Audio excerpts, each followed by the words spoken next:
Meeting. Kushtia থেকে যারা আসবে তাদেরকে সম্মানিত করে তাদের বক্তব্য শুনে আমরা খুব দ্রুত খুব তাড়াতাড়ি আমাদের যে মেহমান যে কয়জন আছে তাদের বক্তব্য শুনবো। বক্তব্য শুনে আমরা মিটিংয়ে আমরা ফিরে যাবো। আজকে বিএনপির পরিবারের মিটিং। আপনারা যারা এসেছেন তারা হলো বিএনপির পরিবারের লোক, বাড়ির লোক।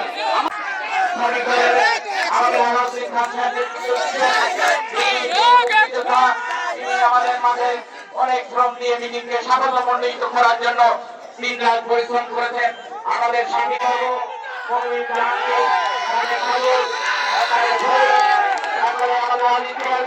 তারপরে আমাদের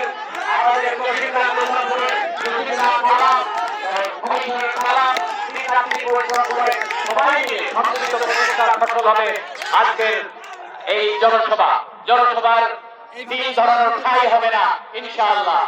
আমরা নেতারা যখন আসবে তাদেরকে আমরা করতালি দিয়ে কোনো কাজকর্ম না করে তাদের করতালি দিয়ে আমরা নেতাদেরকে স্বাগত জানাবো। এই আহ্বান রেখে আপাতত আমি বক্তব্য শেষ করলাম। আল্লাহ হাফেজ। বাংলাদেশ জিন্দাবাদ। বাংলাদেশ বাংলাদেশ